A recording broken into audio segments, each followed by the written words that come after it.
एक टिमटिमाती मोमबत्ती की लौ और एक लड़की जिसकी आंखों में सपनों की आग थी। दिल्ली की झुग्गियों में रहने वाली उस लड़की के लिए जिंदगी रोज एक जंग थी। वो चाहती थी आईएएस बनना, अपने हालात बदलना, पर किस्मत ने उसके लिए कुछ और ही लिखा था। वो लड़की न सिर्फ अपने बल्कि अपने जैसों वाले कई लोगों के हालात बदलने वाली थी। वो लड़की थी चंद्रावती, जिसे आज दुनिया मायावती के नाम से जानती है। दरअसल चंद्रावती को मायावती नाम देने वाले थे दलित नेता काशीराम।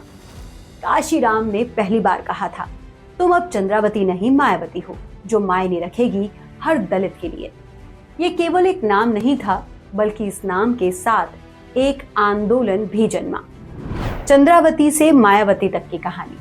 15 जनवरी 1956, दिल्ली का लीडिंग हार्डिंग अस्पताल। एक साधारण दलित परिवार में जन्मी ये असाधारण कहानी। पिता प्रभुदयाल एक सरकारी क्लर्क, माँ रामवती एक गृहिणी, घर में 9 भाई बहन और जिंदगी एक कमरे के किराए के घर में रोजमर्रा की जद्दोजहद। आपको बता दें कि मायावती का मूल गांव बादलपुर उत्तर प्रदेश था, लेकिन ठिकाना बना दिल्ली की झुग्गी बस्ती का छोटा सा कमरा, जहां बिजली तक नहीं थी। मायावती और मोमबत्ती। लक्ष्मीनगर के उस कमरे में मायावती आईएएस बनने का सपना लिए किताबों में डूबी रहती।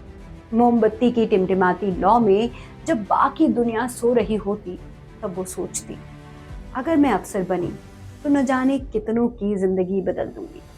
कुदरत ने उन्हें मौका दिया अपनी दुनिया बदलने का और साथ में अपने जैसे कई लोगों के जीवन को सुधारने का भी, लेकिन आईएएस बनकर नहीं, बल्कि नेता बनकर।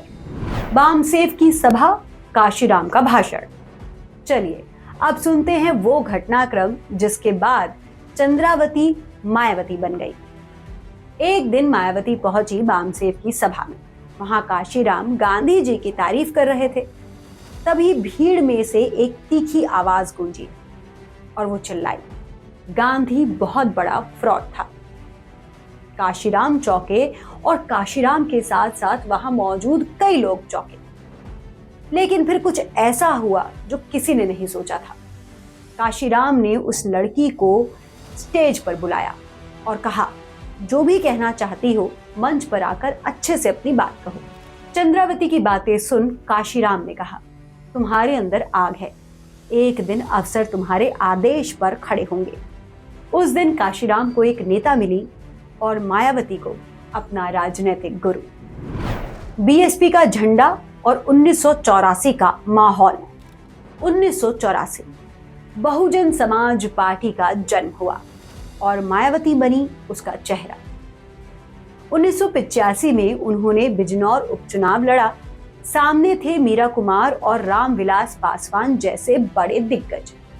मायावती जीत नहीं पाई, लेकिन 61,506 वोटों ने ये साफ साफ बता दिया कि ये मायावती की सिर्फ शुरुआत थी। वो पीछे नहीं रहने वाली। पहली बार मुख्यमंत्री की शपथ। 1995 में सपा बसपा गठबंधन टूटा। मायावती ने बीजेपी के बाहरी समर्थन से यूपी की कमान संभाली।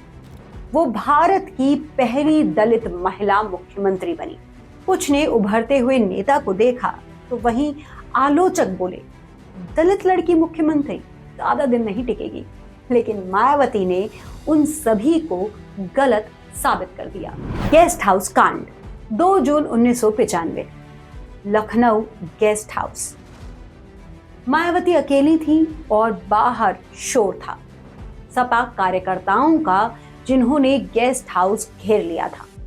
कमरे में तोड़फोड़ हुई, धमकियां दी गई, गालियां दी गई, उन्हें मारे जाने की बात तक कही गई कि उन्हें जान से मार दिया जाएगा। और शायद यही होता अगर बीजेपी नेता ब्रह्मदत्त द्विवेदी वहां नहीं पहुंचते। हो सकता था कि कुछ ऐसी अनहोनी हो जाती जो किसी ने नहीं सोची थी, लेकिन ब्रह्मदत्त ने पहुंचकर मायावती को बचा लिया। उस दिन एक नेता नहीं, एक नायिका जन्मी, जिसने तमाम धमकियों, जान के खतरे के बावजूद घुटने नहीं टेके और एक परिपक्व नेता की तरह खड़ी रही। साल 2007 चुनावी माहौल और स्मारक। साल 2007 आया। मायावती ने सोशल इंजीनियरिंग का मास्टर स्ट्रोक चलाया। दलित और ब्राह्मणों को साथ लाकर बसपा को मिला पूर्ण बहुमत, लेकिन विवाद भी पीछा उनका करते रहे। ताज कॉरिडोर घोटाला हो, संपत्ति विवाद हो या भव्य जन्मदिन समारोह, इन सब में मायावती का नाम आता रहा। आलोचक बोले, बहन जी अब पत्थरों की राजनीति कर रही हैं। इस पर मायावती ने भी जवाब दिया। मायावती ने कहा, इतिहास में हमारे समाज को मिटा दिया गया, अब मैं उन्हें पत्थर पर अमर कर दूंगी। विकीलीक्स के दस्तावेज। मायावती का विवादों से हमेशा से गहरा संबंध रहा है। विकीलीक्स ने आरोप लगाए कि वो जहर से बचने के लिए फूड टेस्ट रखती हैं और अपने पसंदीदा सैंडल मंगवाने के लिए प्राइवेट जेट भेजती हैं। इन आरोपों पर भी मायावती ने अपने ही स्टाइल में पलटवार किए। और मायावती ने क्या कहा, चलिए आपको बता देते हैं। मायावती ने कहा, विकीलीक्स का मालिक पागल है, उसे आगरा के पागलखाने भेज देना चाहिए। मायावती का व्यक्तित्व एक राजनेता के तौर पर और एक महिला के तौर पर अगर आप ध्यान से देखेंगे तो वो बहुत ही जुझारू किस्म की आपको नेता भी दिखेंगी और महिला भी। यूपी में मायावती होना आसान नहीं था। उन्हें बहुत कुछ झेलना पड़ा और बहुत सारे लोगों को अपनी तरह से समझाना भी पड़ा। यूपी में किस तरह का लॉ एंड ऑर्डर चलेगा, ये भी मायावती ने खूब समझा। अब क्या है, खाली होती रैलियां। वक्त का पहिया घूम चुका था। कभी जिनकी रैलियों में इंसानों का समंदर उमड़ता था, अब वही खाली कुर्सियों की तस्वीरें वायरल होने लगी। साल 2014 का लोकसभा चुनाव मायावती के लिए ठीक नहीं था। मोदी लहर इतनी प्रचंड थी कि मायावती की बीएसपी एक भी सीट पर खाता नहीं खोल पाई। मायावती के आलोचक फिर बड़े हुए। उन्होंने कहा कि दलित राजनीति का सूरज अब डूब चुका है।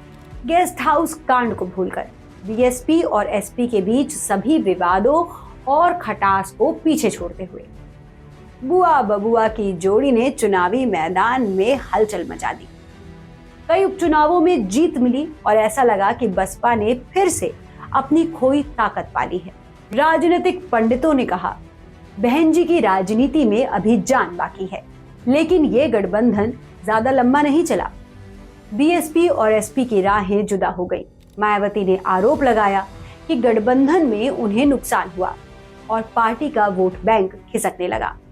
वहीं अखिलेश यादव और विपक्षी नेताओं ने उन पर निशाना साधा। उन्होंने आरोप लगाया कि मायावती बीजेपी की बी टीम बन गई है, वह खुलकर मोदी सरकार के खिलाफ क्यों नहीं बोलती। मायावती ने हर बार इन आरोपों को सिरे से खारिज कर दिया। उन्होंने दो टूक में कहा, बीएसपी किसी के साथ नहीं है, हम अपने दम पर लड़ेंगे और बहुजन समाज को न्याय दिलाएंगे। समय बदला, नए चेहरे उभरे, जैसे चंद्रशेखर आजाद। बीएसपी का जनाधार घटने लगा। लोकसभा चुनावों में पार्टी खाता तक नहीं खोल पाई और आलोचक व प्रशंसक अब सवाल करने लगे कि क्या बहन जी फिर से वापसी कर पाएंगी। मायावती जिस तरह भारत की राजनीति में न सिर्फ चमकी बल्कि अपनी जगह मजबूत की, वो अक्सर राजनीति के जानकारों के लिए चौंकाने का विषय रहा। नरसिम्हा राव ने कभी उनके बारे में कहा था, मायावती लोकतंत्र का चमत्कार है। एक दलित लड़की का मुख्यमंत्री बनना वाकई चमत्कार था, लेकिन क्या ये चमत्कार दोहराया जा सकता है या ये कहानी अब इतिहास के पन्नों तक सिमट जाएगी? क्या मायावती फिर से यूपी की सत्ता तक पहुंचेंगी या ये गाथा बंद किताब बन जाएगी? मायावती के राजनीतिक करियर के बारे में आप क्या सोचते हैं? क्या सच में मायावती एक कमबैक कर सकती हैं और इसके लिए उन्हें क्या करने की जरूरत है? आप हमें कमेंट करके बता सकते हैं। आप हमें यह भी बता सकते हैं कि आप किस और अन्य नेता के बारे में पूरी कहानी जानना चाहते हैं। अगर आपको ये वीडियो पसंद आया हो तो इसे लाइक करें, हमारे चैनल को सब्सक्राइब करना बिल्कुल ना भूलें।